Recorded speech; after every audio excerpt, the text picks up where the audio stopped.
Je m'appelle Vania, je suis arrivée à l'église à l'âge de 17 ans. Ma mère, elle m'a invitée à l'église, mais je ne prenais pas les choses au sérieux. Je ne voulais pas me donner puisque je me sentais obligée à venir. Avant ça, j'étais une jeune fille qui dépendait beaucoup du regard des gens, qui dépendait beaucoup de l'acceptation des personnes. Ça veut dire que, en fait, j'avais un vide à l'intérieur de moi, mais je me rendais pas compte. C'est le fait d'être entourée que faisait que je me sentais bien, en fait. Donc, pendant cette période-là, que je venais à l'église avec ma mère, je vivais encore dans le monde. Donc, je suis tombée enceinte juste après, à l'âge de 17 ans. Mes parents, ils n'ont pas accepté. Donc, je suis passée par un monde très difficile. Mes amis de l'époque m'ont abandonnée. Le père de l'enfant, il a pris des distances. Donc, je me suis retrouvée toute seule. Je me suis vraiment retrouvée toute seule. C'est là que j'ai vu en fait que j'avais vraiment un vide à l'intérieur de moi. Donc là, la dépression a commencé, les crises d'angoisse.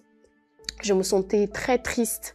J'arrivais pas à dormir. J'ai dû abandonner mes études. Donc c'était vraiment un moment très difficile de ma vie.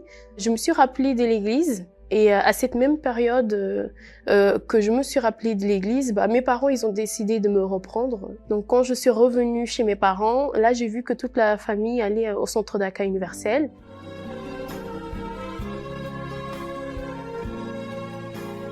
Donc j'ai commencé à me donner, j'ai fait les chaînes de prière, j'ai été délivrée de la dépression, je me sentais en paix. Avec le temps, j'ai vu que j'avais toujours ce vide-là à l'intérieur de moi. Donc, j'ai commencé à chercher le Saint-Esprit d'une manière vraiment sincère. Je le cherchais partout, constamment. Et je l'ai reçu. Ça a été la meilleure bénédiction, la bénédiction la plus importante que j'ai reçue jusqu'aujourd'hui. Et à partir de là, j'ai eu la paix, j'ai pu être une personne différente, j'avais confiance en moi.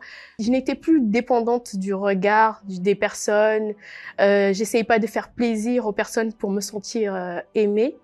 Donc, et là, à partir de ce moment-là, j'ai commencé à évoluer dans tous les autres domaines de ma vie, que ce soit avec ma famille, avec mes parents, ça allait beaucoup mieux. Dans le travail, j'ai évolué aussi, j'ai eu mon diplôme, j'étais apprentie, je suis devenue associée de mon patron. Donc tout allait bien, mais sentimentalement, il y avait un blocage. C'est-à-dire que je ne voyais pas l'importance d'investir dans ce domaine-là. Je me sentais très bien, j'avais le Saint-Esprit, j'avais mon fils, j'avais mon travail, je me sentais très bien. Donc je voyais pas l'importance d'avoir quelqu'un dans ma vie en fait. Donc je négligeais beaucoup ce domaine-là. Et à un moment donné, j'ai eu à parler de ça avec un homme de Dieu qui m'a justement conseillé à aller à la thérapie de l'amour parce que en fait c'était pas juste envers moi d'abord, c'était pas juste envers mon fils qui me parlait souvent de ça. Et donc je me suis rendu compte qu'il fallait que j'investisse aussi dans ce domaine-là parce que c'était lié à ma vie spirituelle. En allant à la thérapie de l'amour, j'ai compris que en fait, c'est comme si je voulais camoufler ce domaine-là. Il y avait quelque chose qui devait être traité.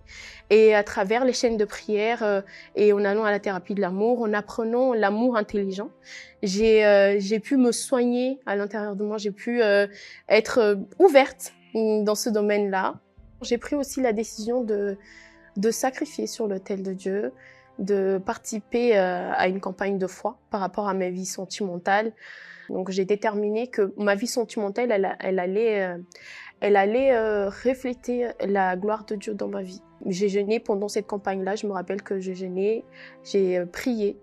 Et c'est surtout, en fait, vu que c'est lié à ma vie spirituelle, donc à ce moment-là, j'ai profité aussi pour me donner encore plus, pour chercher encore plus la présence de Dieu.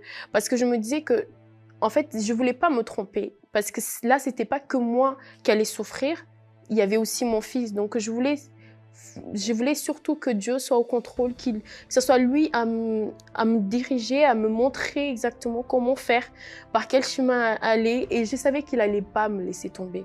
Donc j'ai sacrifié. Tout de suite, j'ai pas vu les fruits, mais je savais que ça, un jour, un autre, Dieu allait faire.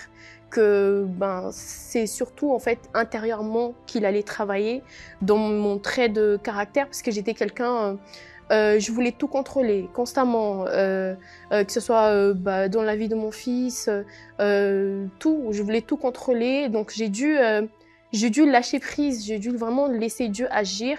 Donc je n'étais pas anxieuse, je n'étais pas préoccupée non plus. Je savais que Dieu allait agir, et c'est comme ça que, avec le temps, j'ai appris à connaître celui qui allait devenir mon époux.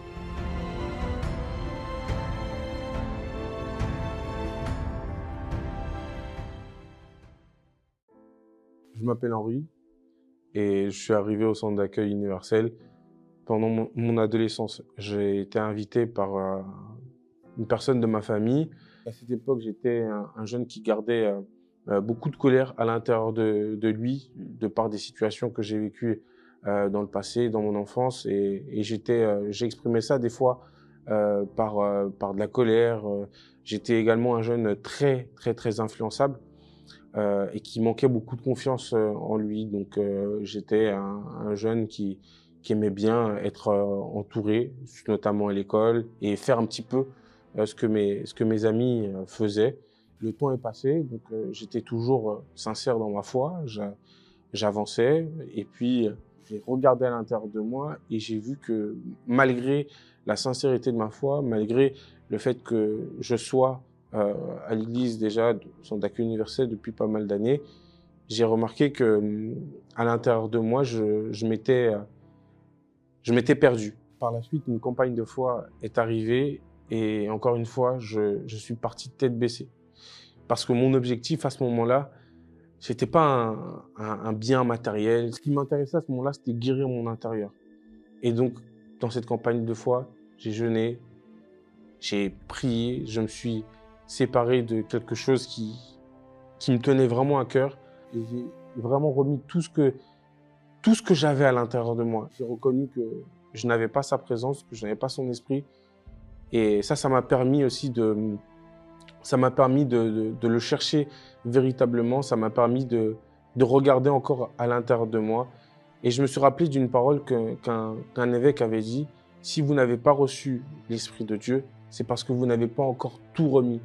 Et j'ai vu que je remettais des fois beaucoup plus ma confiance aux hommes, dans les situations, et pas forcément à Dieu.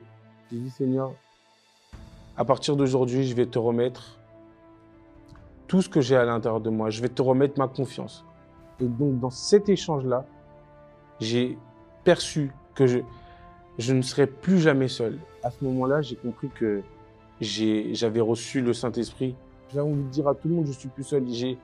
J'ai vraiment vu ces différences-là à l'intérieur de moi. Quelques temps sont passés, j'ai pu faire connaissance avec mon épouse.